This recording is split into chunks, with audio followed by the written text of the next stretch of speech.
Hola Juan, buenas noches. Hola Rigoberto, ¿qué tal? Bueno, por fin ahí ya pudimos entablar comunicación. Sí, por fin. Ahí ¿Qué ya lo veo tal? como con el gorrito ese, era León de Grave, que se colocaba como un gorrito así, ¿cómo se llama eso? Una boina. Una boina, Y eso. me la regaló mi maestro Edgar Sandino ayer. Me bautizó. Ah, bueno, apenas para el en vivo hoy. Bueno, muchas Claro. gracias por haber aceptado esta invitación, Juan. Muchas gracias a usted. Bueno, entonces para las personas que se van a ir conectando mientras ahorita se estaban conectando ahí, eh, voy a ir hablando un poquito acerca del perfil de nuestro invitado del día de hoy, Juan Manuel Acevedo. Él es artesano autodidacta de la nueva ola de artesanía contemporánea enfocado en los textiles, investigador independiente en humanidades y campos relacionados con la filosofía y la teoría política. Manuel, con formación técnica aportada por la Escuela de Artes y Oficios Santo Domingo en los oficios de bordado clásico, marroquinería, manual y tejeduría en telar virtual. Además de ello, tejedor de mochilas tradicionales wayú y arahuacas, espero que se haya pronunciado bien, desde el año 2015 y desde el 2017 instructor para la enseñanza de la tejeduría de mochilas en el Departamento de Bienestar Institucional de la Universidad Libre de Colombia, sede principal. Actualmente trabaja en un proyecto con dicha universidad llamado Metamorfosis, un taller virtual de tejeduría circular fundamentado sobre tres pilares: filosofía, arte y literatura. Me la colocó difícil usted, Juan, ¿no? Por ahí estuve documentándome y viendo pues sobre su trabajo de metamorfosis y los cursos a través de bienestar universitario de la Universidad Libre. Y no, puros escritores por allá de Países Bajos, de Estados Unidos, una duras penas que trata de pronunciar bien el español, el castellano y usted con esos nombres todos raros de esos escritores. Pero bueno, eso hace parte de la vida, ¿no? Juan, yo siempre en los invitados me gusta conocer un poquito acerca de su vida como lector. ¿Cómo fue que empezó su vida como lector? ¿Quién lo influyó, quién influenció en usted para la lectura? ¿Sus papás o un amigo o un maestro? ¿Cuáles son sus libros preferidos? ¿Cómo empezó usted en el campo de la literatura? Bueno, Rigo, vamos a ver cómo sale esta historia. Al principio de todo, pues por parte de familia, no tengo así una raíz literaria ni de tipo lector o lectora que me haya, digamos, infundido eso o cultivado. Yo realmente llegué a la lectura fue gracias al dolor personal que tuve que enfrentar en el colegio, como todos nosotros lo enfrentamos, situaciones, digámoslo así, de relaciones amorosas, desengaños, mentiras, malos amigos, malas relaciones, etcétera, etcétera. Entonces yo llegué a un punto, digamos, ya casi me iba a graduar, donde tuve una ruptura muy fuerte con mi pareja de ese entonces, eh, que tuve que ir al psicólogo del colegio. Allá me llevaron porque pues ya tenía, digámoslo así, unas heridas muy abiertas, muy grandes y una depresión un poco, digámoslo así, desarrollada a raíz de esa vida en el colegio. Aquí no nos pongamos de hipócritas, sabemos que el colegio es como la cárcel y la cárcel como el hospital, y son centros o lugares donde, como estudia Michel Foucault, son centros de sufrimiento, son centros donde los seres humanos entran de cierta forma y salen peor. Entonces, me llevaron al psicólogo, mi mamá me acompañó y esta señora me invitó a leer un libro que se llama Amar o Depender, de Walter Rizzo. Yo creo que hemos escuchado a Walter Rizzo con todo su parafernalia y su caja de herramientas de gurú occidental, de la liberación, del yoga, de la respiración, de los pensamientos positivos y toda esta nueva ola de escritores que se han dedicado hasta el día de hoy a eso, a animarnos, a tratar de animarnos por medio de manuales, manuales científicos, ortodoxos, dogmáticos, donde vamos a encontrar muchas sentencias y afirmaciones, pues que obviamente mi estudio en filosofía posterior me hizo desmentir, me hizo caerme del zarzo y darme cuenta que eran puras mentiras. Pero en ese punto, en ese momento en el colegio, cuando yo sufría tanto de eso, empecé a leer ese libro desesperadamente, es decir, me lo eché en 2 noches, en 3 noches, y ya al tercer día yo dije, estoy curado. Es decir, este señor es la verdad, es mi gurú, y yo me acuerdo que al inicio del libro de Amar o Depender, él cita a Rabindranath Tagore, que es un poeta indio, donde cita una frase, algo así como, me vas a dejar libre, oh amada, que yo solo puedo amarte estando libres, los dos. Más o menos ese es el tema del libro. Es un manual que si usted coge por un lado, por el otro, por el cabo, el rabo, pues va a decir lo mismo y nos deja el mensaje de la relación, digámoslo así, tóxica, es decir, nos compara la relación tóxica con la relación más liberal, más de tipo, digámoslo, posmoderno, que es a la que estamos enfrentados todos en esta actualidad, y nos dice, pues, la liberación psicológica y la cura a la depresión es dejar esas relaciones tóxicas y cerrarle la puerta a ese tipo de personas para no sufrir más. Y bueno, yo en ese momento era un pelado, yo hice lo que dijo ese señor, terminé mi relación de manera cortante, radical, y bueno, eso de alguna u otra forma me ayudó, porque ahí empecé yo a leer, y ahí empecé yo, digámoslo así, por el dolor y el sufrimiento, a atesorar la lectura, porque me encontré con mi soledad, me encontré conmigo mismo, no estando solo, como dicen los grandes escritores, no es estar solo simplemente, sino es estar solo consigo mismo y encontrar una fuente y encontrar un motivo o una pasión con la cual pues seguir viviendo. Entonces, más o menos ese fue como mi primer paso a la lectura y fue por medio del dolor. Y yo creo que todo gran lector y todos los lectores que habitamos este mundo empezamos a leer porque nos duele algo, porque nos falta algo, porque simplemente la vida es dura y las letras y la lectura y los libros, los escritores es para paliar la existencia. Bueno, y ahí me hace acordar, Juan, ustedes cuando decían el colegio y no sé qué, de la historia de este libro, La melancolía de los feos, de Mario Mendoza, donde precisamente habla de dos personas, ¿sí? Uno de ellos que es psiquiatra y Alfonso, que es una persona despreciada por, entre comillas, por la sociedad por su aspecto físico y habla de la relación que ellos tuvieron en el colegio y cómo este psiquiatra fue el único que pues fue como entre comillas amigo de Alfonso y años después se encuentran. Pero vamos a hablar ahorita más adelante de eso, de este término melancolía, que usted lo conoce más que yo porque ha estudiado este tema en sus cursos y pude percatarme de ello al averiguar sobre esto. Y ahora usted decía el dolor, entrar a la literatura por el dolor. Y acá tengo precisamente una frase del Nobel peruano Vargas Llosa, Mario Vargas Llosa, donde él decía en estas bellísimas entrevistas, y hay algo que me gusta a mí, aparte de leer, son las entrevistas de antes, ¿no? A fondo, dirigidas por, no me acuerdo el nombre, pero qué, qué berraco este personaje para entrevistar. Y entonces él decía, Mario Vargas Llosa, la escritura es para el escritor lo que la marihuana o la heroína es para el drogadicto. Quien crea que la escritura le va a dar muchas satisfacciones está equivocado. Es más desdichas que otra cosa. La principal escritura es producto de lo contrario a la felicidad. El principal material surge de la tristeza, de hechos adversos a los momentos de felicidad. Y usted bien lo tocaba en sus cursos, ahorita más adelante vamos a hablar sobre esa felicidad según Víctor Hugo, ¿sí? En la melancolía o en la tristeza. Y, y entonces me parece muy interesante esto. Pero, ¿cuáles son sus libros, aparte de este de Amar o Depender, que usted diga como, por ejemplo, en mi caso, mi libro preferido hasta este momento de mi vida es Los Miserables de Víctor Hugo? ¿Cuáles son aquellos libros que le marcaron a usted en su momento, aparte de este que nos dijo y que nos recomendaría? Bueno, pues yo aquí confesándole eso y ya tengo aquí en la cabeza el libro y es gracias a un gran maestro. Ya años, yo estoy hablando de 8 o 10 años después de este suceso que le dije del colegio, yo me vengo a encontrar con un gran maestro en la Universidad Libre llamado Hernán Felipe Prieto.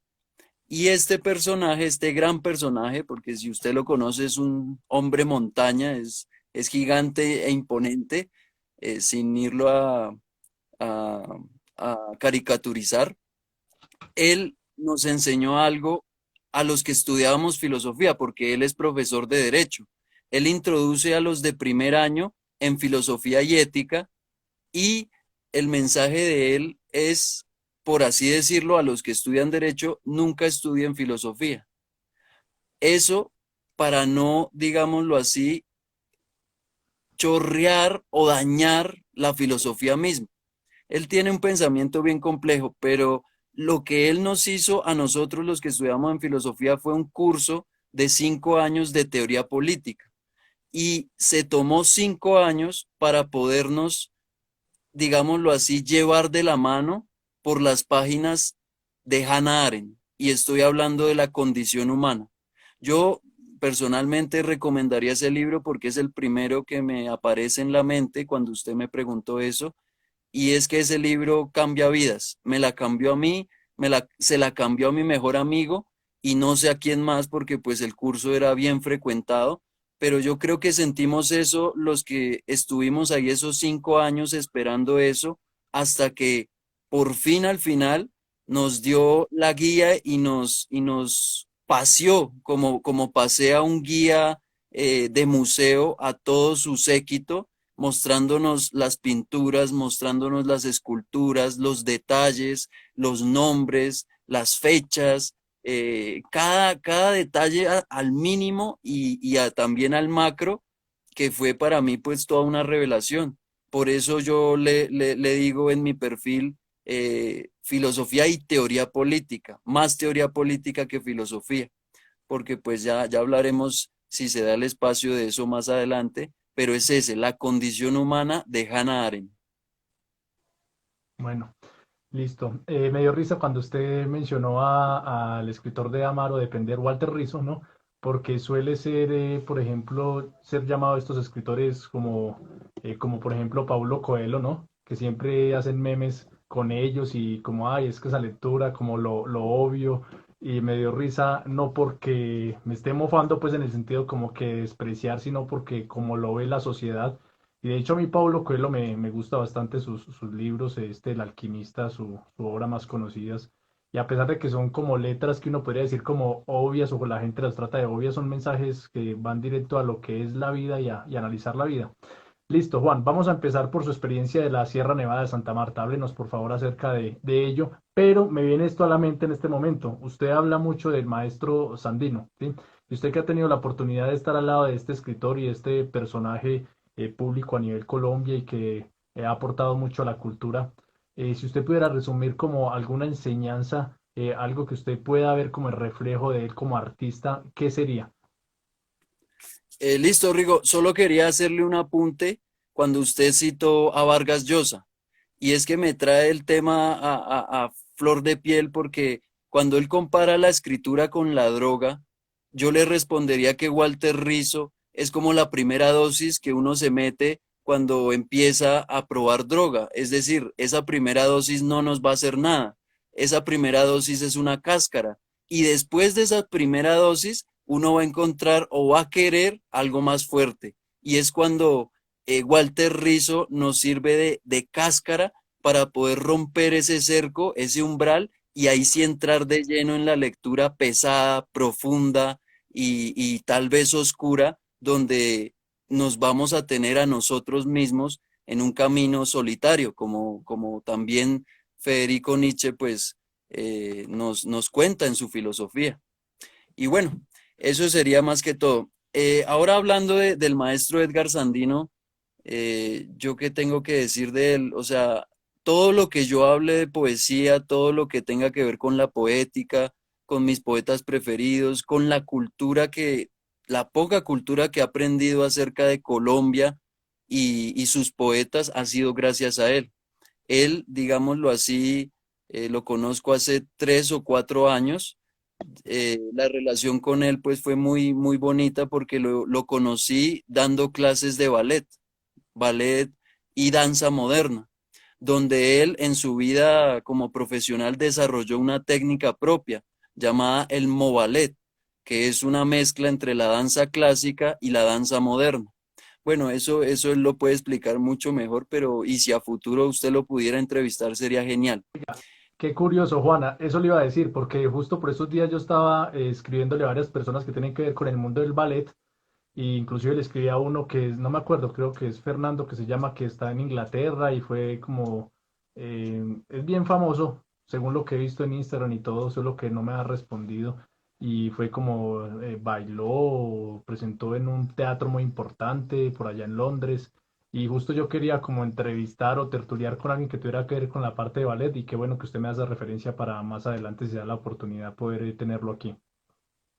No, pues el maestro Edgar Sandino es la persona perfecta, ya que él aprendió en Estados Unidos la técnica de Martha Graham en danza y la trajo acá y la sembró con el cuño, digámoslo así, colombiano, eh, cultural aquí y transformó eso en su técnica. Y es lo que la hija, Natalia Sandino, que es profesora de ballet, danza contemporánea y danza moderna, pues heredó y está transformando. Pero además de ser un profesor de danza, un maestro en danza, porque es maestro, él ya tiene 71 años y sigue danzando. Además de eso, también fue director de teatro, es poeta, es escritor de novelas, de cuentos, de narraciones. Él hasta trabajó con el Ministerio de Cultura y creo que sigue trabajando con las alcaldías regionales de Cundinamarca, Tabio, Tenjo, también en Santander. Él fue el fundador, por ejemplo, del Festival de Poesía Jairo Aníbal Niño, una cosa que se lleva, no, no estoy seguro, pero yo creo que una década haciéndose año tras año, donde él invita a un grupo de escritores, él conoce a muchos escritores, tanto colombianos como del exterior, donde se reúnen a hablar de eso, de la escritura, de las nuevas juventudes que se atreven a escribir, porque hay que tener mucho valor para emprender esa carrera de escritor y cualquier carrera también. Para eso es la entrada a la universidad, la entrada del valor. Y bueno, él, mejor dicho, es un personaje multifacético que actualmente se dedica ahora a escribir su novela porque, digamos, la vida cotidiana y el diario vivir no le deja al escritor estar del carácter que se requiere para poder escribir. Entonces él lucha todos los días con los que le visitan, con la familia, con los amigos, con los familiares. Déjenme escribir, él grita y déjenme en paz, o sea, solo. Que volvemos al mismo tema, la escritura, la lectura requiere de nuestra soledad, de nuestro compromiso y nuestra apertura para poder seguir ese camino. Entonces el maestro Edgar Sandino pues nos empezó a entrenar a mí y a un grupo de amigos de la Libre hace aproximadamente 2 años y medio y nos entrenó y nos enseñó algo fundamental, que el poeta, más allá de ser solo escritor de versos, es un atleta del sentimiento y la emoción. Y atleta en el sentido de que tiene que ejercitarse tanto mental como corporalmente. Entonces él nos enseñó a ejercitar la voz, el diafragma, él nos enseñó a respirar, nos enseñó a tocarnos nuestro propio cuerpo y a tocar el cuerpo del compañero, del otro que está en mi grupo también. Y bueno, fue una revelación total tanto del cuerpo como de la mente para ser poeta. Entonces, esa fue la gran enseñanza. Somos atletas de la paz, de la emoción y el sentimiento. Y eso es lo que un poeta requiere hoy, dice él. Lo que se debe rescatar del poeta hoy no es tanto la escritura, porque muchos escribimos, lo que se debe rescatar es la voz y el cuerpo. Entonces, en eso estamos con él, en un grupo llamado El Refugio. Vamos a ver el otro año qué se nos cruza por el camino para continuar con esto. Juan, y si alguien quisiera adentrarse en la obra del maestro Sandino, ¿cuál sería aquel libro que usted recomendaría como droga inicial para poder abordar al maestro? Pues hombre, últimamente él escribió un libro de poesía llamado Selva, donde él relata digamos, esa experiencia que él tuvo, porque él viene del campo, él viene de la tierra, él viene del Huila, del Tolima Grande, como le llamaban antes, y tuvo la historia trágica, como para muchos colombianos. Yo personalmente pues no la he vivido porque nací acá en Bogotá, pero los que nacieron en regiones la conocen muy bien, la guerra de Colombia, la guerra del narcotráfico, la guerra de la guerrilla, la guerra de los paramilitares, y todo eso lo trajo hasta Bogotá casi de 16 años, sin nada en los bolsillos, y empezar de cero una carrera que él ya tenía, digámoslo así, fijo en la cabeza de ser escritor, a como diera lugar. Y tuvo que hacer muchos vericuetos y muchos caminos truncados y vueltas y revueltas para llegar a ser lo que así es hoy. Entonces, Selva es un poemario hermoso donde relata esa tragedia que vive alguien del campo cuando es desterrado, cuando es avaliado y cuando es, pues, desmembrado en carne viva a los suyos, a sus familiares, sus hijos, sus papás, su mamá. No estoy hablando de su propio cuerpo, pero también su propio cuerpo y cómo sobrevivió en eso. Además también de algunos poemas de amor, algunos poemas tragicómicos donde se veía esa historia de regiones, donde no todo el cuento es horrible, no todo el cuento es negro, sino que allá se vivía una cosa muy hermosa que hemos perdido los de la ciudad hace siglos y que es la comunidad, el vivir en un pueblo, el vivir con el vecino, el conocer con quién uno está caminando por los caminos reales, el papá, la mamá, las jerarquías sociales, todo eso, el presentar a la novia ante la familia, todo eso también está en Selva y bueno, es un poemario hermoso. También espere a ver si tengo acá la novela de él, que es muy, muy buena.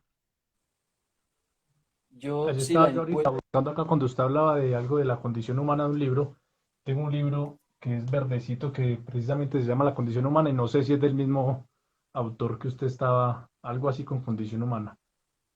La condición humana de Hannah Arendt. No, yo creo que era de otro, pero tiene como ese título ahí, pero no lo Sí, recuerdo. yo también encontré una condición humana, pero no me acuerdo el nombre, es de un escritor. Si no estoy mal, es una novela. Pero aquí está la novela de mi maestro Edgar Sandino, Arlequín, que fue escrita creo que en los años 90, si no estoy mal, y es la historia de un suicida. Es una novela, digámoslo así, también un poco biográfica de él mismo y de sus amigos en el momento en que él entró a estudiar teatro, literatura, pasó por ser profesor de universidades como el Externado, la Libre, la Nacional, y bueno, él nos cuenta qué era vivir en los años 60, 70 y 80 en Bogotá, en ese momento donde la cultura pues era amplia, era grande, era diversa, aunque no lo creamos los que estamos acá parados en el siglo XXI, era una cosa mucho más abierta que hoy, porque hoy, no nos digamos mentiras, hay un mundo virtual ante nuestros ojos totalmente abierto, pero si uno sale a la calle, los museos están cerrados, las bibliotecas dan los libros por los parqueaderos, si acaso uno puede disfrutar una exposición, pero el tiempo no da, uno está corriendo para todo lado.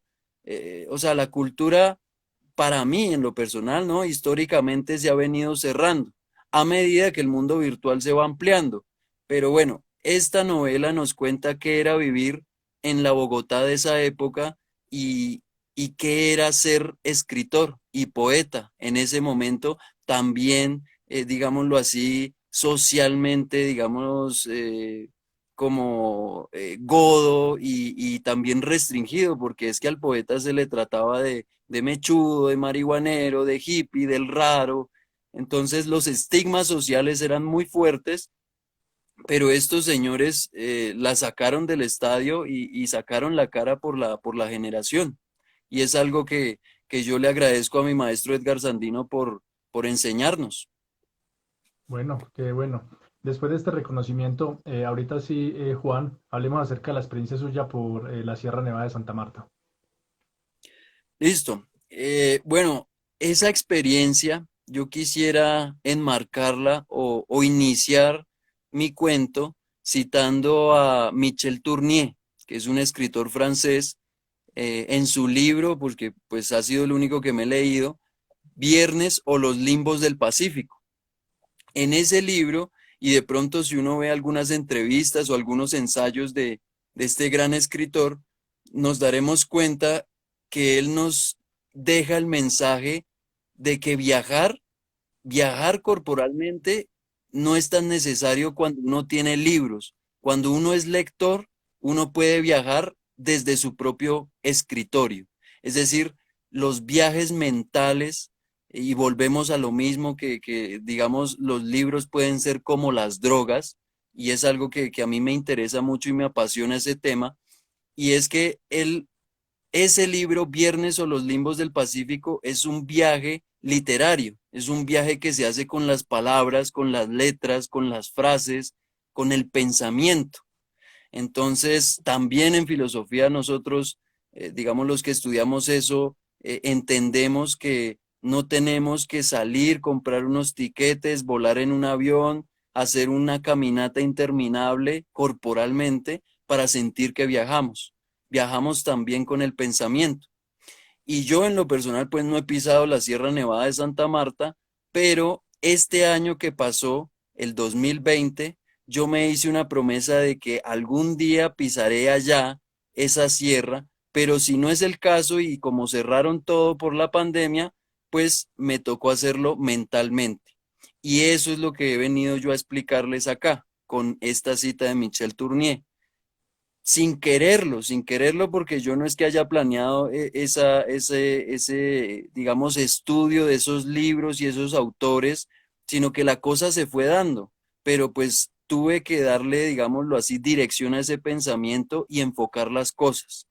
Entonces, la historia es la ascensión, empezando por José Asunción Silva, después Andrew Solomon, que es el psicólogo al cual yo cito en el libro de El demonio de la depresión, y coronando allá en la cima a este señor Rachel Dolmatov, que fue también un investigador, un etnógrafo y un antropólogo que tuvimos acá el placer de tenerlo en Colombia y estudió a más no poder las comunidades indígenas aún vivas en su momento.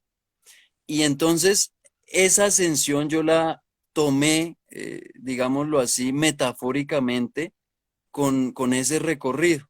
Después ya les explicaré más punto a punto eso, la bajada de ese risco con la filósofa Jo Hermsen, que es holandesa. Después llegué a Kafka con un relato que se llama La condena. Y por último, ya para llegar al llano y volver aquí otra vez, León de Grave, que digamos para mí es el león riente que Nietzsche nos promete al final de su Zaratustra. Pero bueno, más o menos yo quería que quedara eso en claro. El viaje que yo hice a la Sierra Nevada de Santa Marta fue mental, fue de puro pensamiento y quise llevarme a todos los que lo veían por YouTube conmigo mismo y que sintieran esa ascensión y esa bajada. Aquí yo les voy a mostrar esa obra porque como es mental y metafórica y analógica, pues aquí está el resultado de eso. Una mochila tejida en técnica guane o como los arhuacos tejen sus mochilas actualmente. Entonces ustedes saben que el tejido se inicia de abajo hacia arriba, pero al final lo que se ve de la mochila es de arriba hacia abajo, porque esta es la parte de la base, pues, pero uno empieza siempre por el ombligo. Es una cosa muy bonita porque el tejido circular que tanto los guayú como los arhuacos realizan es una gran metáfora del universo. Y eso ya nos tocaría meternos ya en la cultura de cada uno y ver qué son los símbolos, cuáles son los dioses, los mitos, los relatos acerca de todo eso, pero más o menos esto lo llevo tejiendo desde que empezó la pandemia y lo terminé hace poco. Entonces ustedes pueden ver aquí no sé si la cámara lo logre captar, es una flecha que da hacia arriba, que es el sentido en cómo se teje, es decir, de aquí hacia arriba, pero si lo volteamos acá, se logra ver que la flecha indica que esta es la ascensión y este cosito que ven acá es el camino que va ascendiendo circularmente y nos va a dar hasta la cima. Ah, Aquí yo lo muestro, disculpen aquí la lentitud, parece pero una es montaña, ¿no? Parece la montaña y todo metafórico, tal como usted lo dijo exacto. ahora. Desde el inicio yo supe que tejiendo esto, yo estaba subiendo a la sierra, poco a poco, puntada a puntada, tejido a tejido, hasta formar este caracol y llegar a la punta, que es aquí Juan, ¿y donde más o yo menos inicio. cuántas horas de dedicación tuvo que invertir para llegar al resultado final de la mochila? Si usted pudiera hacer un cálculo. Pues se me sale de las manos el cálculo porque yo realmente tejo una mochila si me la encargan, porque ya es negocio en 2 semanas, 3 semanas, haciéndole 5 horas diarias o 4 horas diarias. Pero es que esta, como le vengo explicando, como es el viaje mental, yo no tuve noción del tiempo. La verdad, yo podía tejer un día 2 minutos, 3 minutos, como otros días le dediqué 2, 3, 4 horas seguidas, pero sabemos también que esta técnica del huaca es mucho más lenta y demorada que la guayú, por ejemplo. Entonces, yo realmente me demoré desde que empezó la pandemia hasta el día de la semana pasada, pongámosle por eso. Entonces, eso fue en paralelo a los cursos que hice en la Libre acerca de estos 6 autores que yo cité y a los cuales me dediqué sesión tras sesión con unas charlas, unas pequeñas charlas acerca de unos conceptos que pues yo escogí como la melancolía, la depresión y el entusiasmo.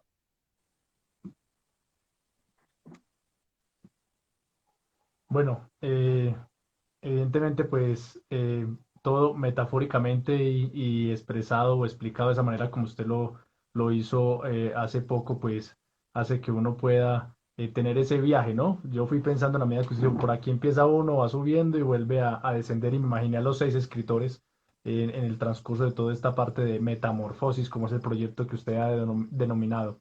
Listo. Juan, hablemos un poquito acerca de usted de los 15 años practica todo esto que tiene que ver con el tejer, como el macramé, el trenzado y todo esto. Háblenos un poquito como la diferencia de estos tejidos entre los arahuacos, los guayú y como las principales características de todo lo que tiene que ver con este trabajo artístico manual. Bueno, yo le voy a contar entonces otra historia en el colegio, en ese centro penitenciario infantil, donde pude, Marceliano en digamos, Pereira, Marceliano Osa. entonces allá en ese colegio eh, yo aprendí a tejer otra vez como a leer por el dolor, pero este dolor era distinto porque este dolor no fue de impacto, sino más bien un sonido sostenido durante años y años de aburrimiento, donde pues ustedes saben las materias, los logros, las calificaciones, lo van hundiendo a uno hasta perder todo ánimo, todo entusiasmo y toda gana de tener carácter y enfrentar la vida como uno es, sino que le obligan a uno a ser como la sociedad determina.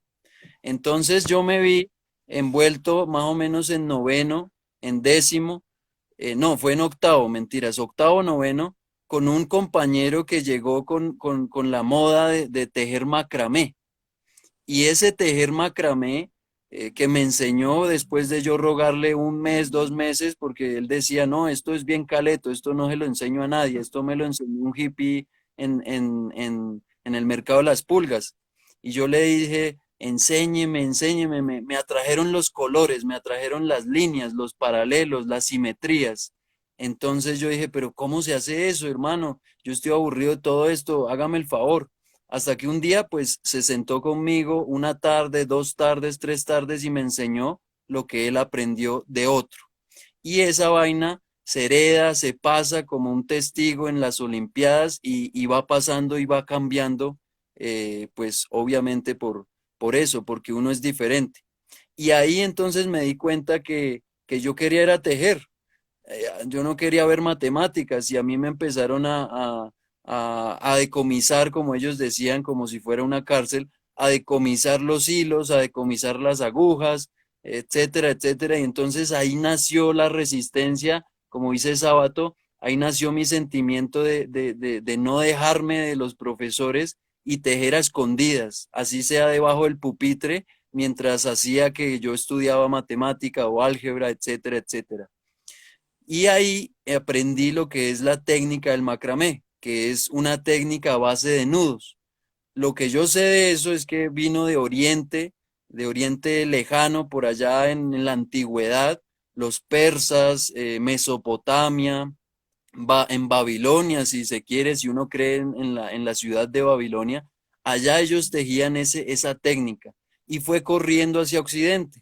Los europeos la aprendieron, después cuando llegaron acá pues la pasaron y los indígenas la tejen actualmente. Hay muchos que la tejen y bueno, etcétera. Y ahí llegó a mí. Y esa es una de las técnicas que yo guardo en la memoria desde que tengo eso, 15 14 años. Ya después, mucho tiempo después, cuando yo decidí, cuando tuve esa ruptura con esta mujer y después leí Walter Rizzo y empecé a leer y a apasionarme por la lectura, pues decidí al final de estudiar filosofía y como en el segundo año de estudiar filosofía, vuelvo a aburrirme porque la universidad también, cuando se la institucionaliza mucho, tiende a ser como un colegio, tiende a ser como una cárcel o como un hospital, y no es la idea, porque la universidad es un lugar, un espacio libre donde vamos es a conocer, a saber y a experimentar con los maestros cosas que afuera, en la calle, en la ciudad, pues no se puede aprender. Pero bueno, la institución se come las universidades y pasa lo mismo que en el colegio. Y yo digo, ¿qué está pasando acá? La filosofía no puede ser un manual. Entonces empecé otra vez a tejer macramé. Y eso me salvó otra vez, por segunda vez la vida, del aburrimiento, de la depresión y empiezo a investigar un poco más y en mi vida me encuentro con una persona que se llama Luz Mila, que es guayú en la Universidad del Externado, donde ella dictaba unos cursos a humanidades de su propia cultura y empezó a enseñar a tejer mochilas. Y yo, pues ni corto ni perezoso, me colé en esas clases y me le presenté y al verme los ojos, sabía que yo quería tejer y me dijo, venga usted cada jueves a las 7 de la mañana y aquí lo estaré esperando. Y bueno, yo hice eso durante año y medio, 2 años, hasta que por cosas de la vida tuvimos que romper nuestra relación y ella me heredó o me dejó ese tesoro de tejer mochilas guayú, al estilo guayú, que es con la aguja crochet que ella nos contaba aprendieron de las misiones cristianas que llegaron a sus tierras a evangelizar, pero no solo a evangelizar por medio de la iglesia, sino por medio también de las artesanías, de las artes manuales o de las formas de trabajo occidental. Y ahí le enseñaron a los indígenas a tejer con aguja de crochet, que es una técnica francesa, europea, que también viene de Oriente, que nada es autóctono en realidad, sino que va corriendo por la tierra entera, pero en Francia pues le dan ese nombre al ganchillo, crochet, y eso llega acá en el siglo XVI, XVII, y lo heredan los indígenas y empiezan a crear esas mochilas ya en el siglo XX, yo creo principios del siglo XX, donde le empiezan a aportar colores, aportar fibras acrílicas, aportarle un poco de innovación, como ella hablaba, a su tradición de tejer en círculos, porque tejer en círculos, eso se ha hecho desde antes de la llegada de los europeos, pero pues con las técnicas que ellos trajeron, ellos siguieron tejiendo en círculos. Y eso se llama el mestizaje de las culturas, donde se pierde algo, pero también se gana algo a partir del pasado y la tradición. Ya después de Luzmila, pues llego a la Universidad Libre y me encuentro que en mi propia universidad, por estar tan aburrido y deprimido, no me daba cuenta que en Bienestar había un taller de mochilas y lo dictaba mi profe Martica, que Martica es de Ciénaga, del norte allá de Colombia, del mar, del Caribe, y ella aprendió de una abuela indígena a tejer mochilas. Ella no es indígena, pero aprendió eso y lo ha hecho durante toda su vida. Y una vez aquí en La Libre le dije, el director que había en ese momento, el coordinador, le dijo, oiga, usted sabe tejer mochilas. Yo quisiera abrir un taller de tejeduría de mochilas aquí en La Libre para que estos chinos, además de estudiar derecho, puedan distraerse en otras cosas y también ganar dinero, ¿por qué no? Y bueno, ella le dijo, listo, de una, y empezó ese taller que llevó más o menos 6, 7 años, hasta que yo llegué y me di cuenta de eso, la conocí y ella me vio pues los dotes para tejer eso, porque pues yo ya había aprendido con Luzmila, pero pues no le dije, como por no quedar mal, y empecé a tejer con ella. Y me enseñó también otras técnicas, otras variaciones, cosas que la abuela le había heredado a ella, que eran un poco diferentes a las de Luzmila, pero van a lo mismo, a la mochila guayú. Y bueno, ahí yo empecé a tejer y a tejer y la relación con Martica pues se fue aflorando y aflorando hasta que ella me heredó el taller de bienestar universitario y yo di la cara por eso y empecé mis propias clases. Y bueno, hasta el día de hoy sigo en eso, enseñando a tejer mochilas guayú, gracias a Martica, gracias a Luzmila y no, y pues con las ganas de tejer toda la vida hasta que los ojos o las manos se mueran. Bueno, muy bien. Juan, ahorita vamos a pasar ya después de este tema de las mochilas y de toda esta parte artística, vamos a hablar del concepto de melancolía y de cómo este se confundió en algún momento, ¿sí? Por los profesionales del campo de la medicina, confundir melancolía con depresión y los significados y todo eso. Y para ello yo quiero citar como introducción una parte de este libro de La melancolía de los feos de Mario Mendoza, donde él cita a Durero, este pintor del Renacimiento, y dice básicamente, em, dice, volví a mirar el encabezado del sobre. No era un roedor nada más, sino un murciélago. Aquí está hablando el psiquiatra, ¿sí? De unas cartas que le enviaba Alfonso Rivas a él, porque el psiquiatra no sabía quién era Alfonso Rivas, ¿sí? Era su amigo de la infancia, pero él lo estaba dando de manera anónima.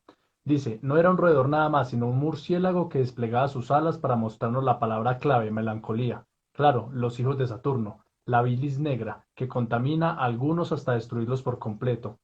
Es un error de interpretación grave. El inglés Richard Blackmore en el siglo XVIII rebautizó este estado de ánimo y lo llamó depresión. De allí en adelante perdimos una lectura importante de uno de los estados de la psique más trascendentales, la melancolía, que nos conduce al arte, a la astronomía, a la religión, a la poesía. A eso se refería el grado de Durero. No somos más que una miserable especie extraviada en medio de un universo que no terminamos por comprender a cabalidad.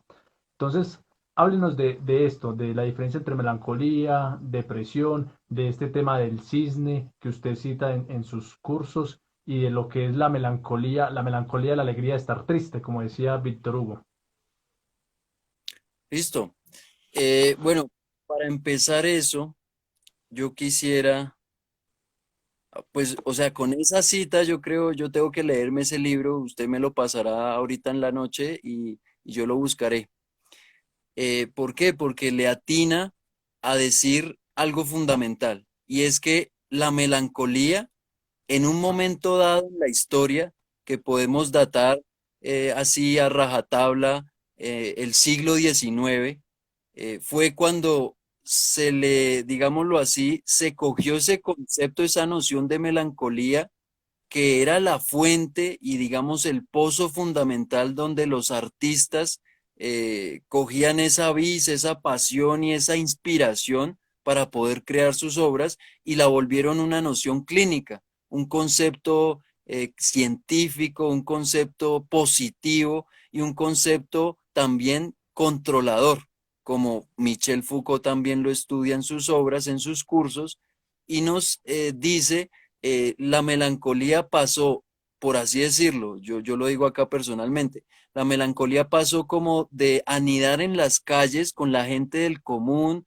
con el que vende dulces, con el que sale al colegio, con el que va a la universidad, con el que trabaja, etcétera, para encerrarse en las clínicas, en los manicomios y empezar a determinar científicamente o ortodoxamente quién está enfermo y quién no, y la depresión y a qué nivel, y cómo hay que tratar eso para curar al hombre de esa enfermedad que se vuelve un lastre. Es decir, en el siglo XX la depresión va a ser un lastre, va a ser un barro feo que hay que extirpar de la cara de los seres humanos, porque el ser humano, digamos el hombre como con mayúscula, va a ser un hombre sano, va a ser un hombre que tiene, digámoslo así, el cuerpo perfecto, la mente clara y sus sentimientos pues sintonizados con la moral social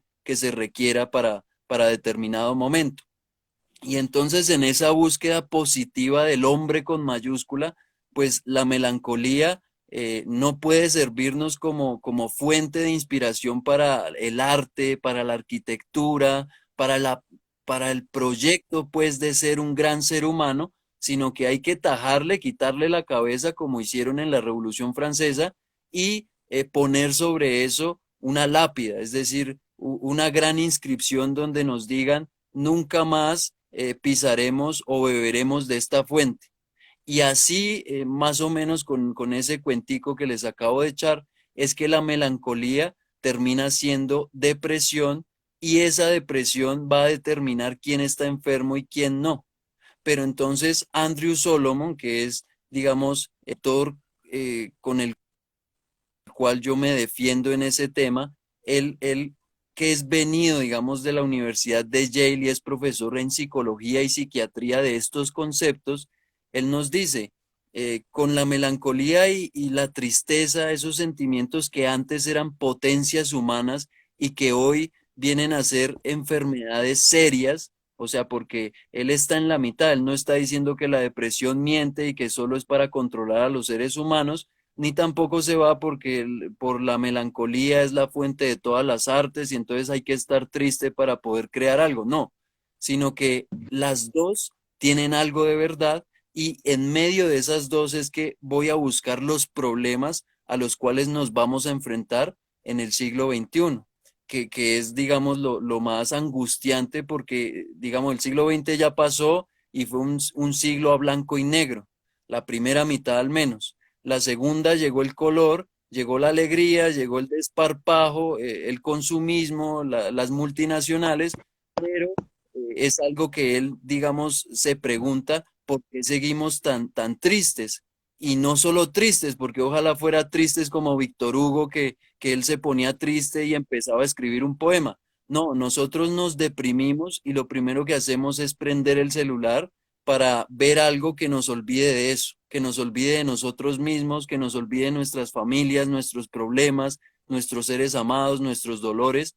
Y entonces hacemos algo totalmente inverso a lo que hacía alguien como Víctor Hugo, que al estar triste se preguntaba, oiga, ¿por qué estoy triste? ¿Qué pasó?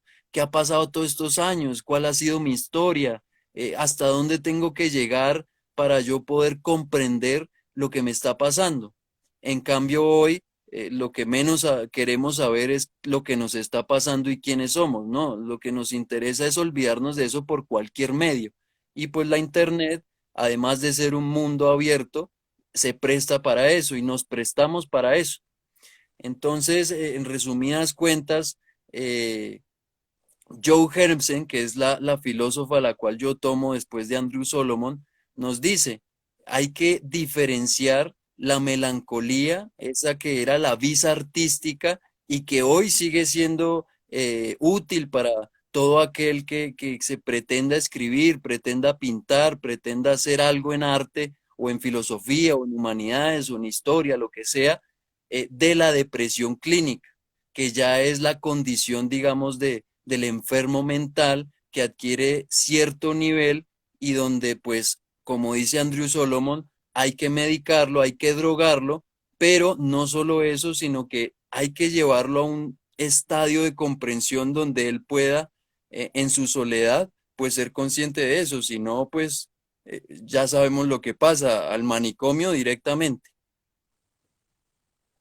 Bueno, y básicamente todo este tema, usted vino a comprender años después que lo que usted hizo en su momento, ese dolor, era melancolía, melancolía de aquella que es para producir arte, ¿no? Y lo reflejó a través de leer y después de aprender a tejer. Entonces, ese dolor ha quedado retratado, ¿sí? No en un cisne, no en el murciélago de Durero, sino en las mochilas y en todos estos pensamientos artísticos de lectura que usted ha ido transformando en su vida. Y un personaje que trata en este libro de la melancolía de los feos, que fue uno de los pioneros, si no me equivoco, fue el primero en hablar del término de resiliencia, que estuvo tan de moda en algún momento, ¿sí? Y dice, por aquel entonces, Boris Cyrulnik, uno de los primeros teóricos y estudiosos de la resiliencia. Cyrulnik perdió a sus padres en un campo de concentración. Desde los 6 años no hizo sino esconderse, huir de los controles policiales, vagabundear por la Europa arrasada posterior a la guerra y criarse en instituciones públicas y orfanatos. Gracias al apoyo de ciertas personas logró terminar el bachillerato y empezar a estudiar medicina y luego psiquiatría. La tesis central de Cyrulnik, producto de su propia experiencia y que tú conocerás mejor que yo, se podría resumir en que por muy fuerte que sea el sufrimiento padecido en la infancia, no necesariamente éste condena al niño a una vida errática, torcida y atormentada. No, no siempre es así. Incluso puede suceder exactamente lo contrario, que el dolor sea materia útil para ahondar en la solidaridad, la jovialidad y la grandeza. En su caso, los libros, el afecto de sus amigos y el rugby lo fueron rescatando lentamente hasta dejarlo en la otra orilla. Estudió psiquiatría, justamente para intentar comprender el horror que había tenido que vivir desde niño. En su libro Los patitos feos es una clara cita del cuento de Andersen. Hace alusión a esos niños maltratados y violentados que, de un momento a otro, logran extender toda la belleza de su plumaje y convertirse en cisnes. ¿Cómo sucede eso? Gracias al pensamiento resiliente, a una fuerza que está escondida en la profundidad de la mente, gracias a la plasticidad del cerebro. De todo dolor es posible extraer un renacimiento. Detrás de toda desesperación hay una puerta que conduce a la vitalidad y la esperanza. Y es allí, Juan, donde usted, por ejemplo, en su frase que quiso para la publicidad, donde dice, hoy de lo que se trata es de no dejarnos deprimir. Y vivimos en un mundo donde la tecnología, entre comillas, y todo el sistema de lo que diría Bauman, ¿cierto? La sociedad líquida, todo líquido, hace que las personas podamos caer en depresión, entre comillas. Entonces, ¿cómo hacer o qué hacer para no caer en esa depresión, como usted dice, ¿no? Hoy de lo que se trata es de no dejarnos deprimir. En el caso suyo, pues las mochilas, el tejer, la literatura, se trata de poder combatir con eso, ¿no? Contra eso. Entonces es cada uno de nosotros encontrar esa melancolía o ese dolor que nos va a llevar a crear artísticamente. Bueno, Rigo, el problema, digámoslo así, para poderlo dibujar y que lo logremos entender, y si no se entiende, pues es mi culpa, como decía mi maestro Prieto, es que actualmente, o al menos para finales del siglo XX, cuando se coge ese concepto de la depresión clínica y se lo hace con él un ídolo, un concepto madre, una noción, digamos, omnisapiente y clínica y científica y positiva, etcétera, que determina quién y quién no está enfermo de eso. El problema ahí es que no, o sea, el problema no es que los enfermos de depresión lo sepan, sino los que no están enfermos, es decir, quién puede determinar a partir de ese concepto de depresión que no sufre de depresión. Y ahí entra el problema de la melancolía que Joe Hermsen y Andrew Solomon nos están resaltando todo el tiempo. Ningún ser humano se puede saltar o salvar de la melancolía. Es decir, en cualquier momento de la vida va a llegarle ese momento como cuando perdemos nuestra virginidad, seamos hombres o mujeres, o cuando se nos muere alguien querido, nos va a pasar ya sea en la infancia o en la vejez, pero la melancolía se va a tener que enfrentar y sufrir algún momento de la vida. Y no por sufrir melancolía nos van a convencer los clínicos, los doctores y con el respeto que se merecen, que estamos deprimidos, es decir, que sufrimos de esa depresión entre comillas que es omnisapiente y está como abstraída de este mundo real y nos dice, está deprimido, le vamos a dar drogas o está deprimido, lo vamos a meter en una terapia psicoanalítica, que fue lo que, digamos, Freud pudo desarrollar toda su vida y fue una técnica grandiosa en su momento, pero que ya los mismos psicólogos dicen eso ya no nos sirve. Hablar con el paciente no nos va a salvar, no lo va a salvar a él y no me va a salvar a mí, porque yo termino untado de todo su historial y sus dolores y van a hacer soñarme a mí todo eso. Y entonces terminan enfermos los dos. La cosa ahí es no tanto con los enfermos, sino los que dicen que no están enfermos. Y dicen, no, es que yo no estoy deprimido, usted está enfermo, vaya al psiquiatra. Y esa falsa conciencia y esa hipocresía social es lo que es a lo que nos lleva hoy a estos, digámoslo así, desquicios o desparpajos de una cultura virtual, de una cultura digital, consumista, ultracapitalista y mundial que nos dice, es que si estás triste, perdiste, o sea, no hay que pensarlo, solo hay que arrojarse, hazlo, no lo pienses, o la cultura gaseosa de pasó algo terrible, ya sécate las lágrimas y sigue, hay que ser positivo, o como Walter Rizzo nos dice, no hay que sufrir, hay que cortar con esas personas y no mirarlas más y voltearles la espalda. Y ahí es donde estos filósofos, estos pensadores de esta noción o sea, le ponen entrecomillado la depresión, pero Juan, quieren estudiar la lo melancolía. interrumpo, no vaya a perder el hilo, el tejido que nos está dando reflexivo. Vamos a cortar y ya nos conectamos para redondear esta idea y abordar el último punto de la tertulia de hoy y hablar sobre unos puntos acá de Fernando Pessoa en su libro El desasosiego. Lo que pasa es que ya se va a cortar la transmisión por cuestiones de Instagram. ¿Listo? Perfecto, perfecto.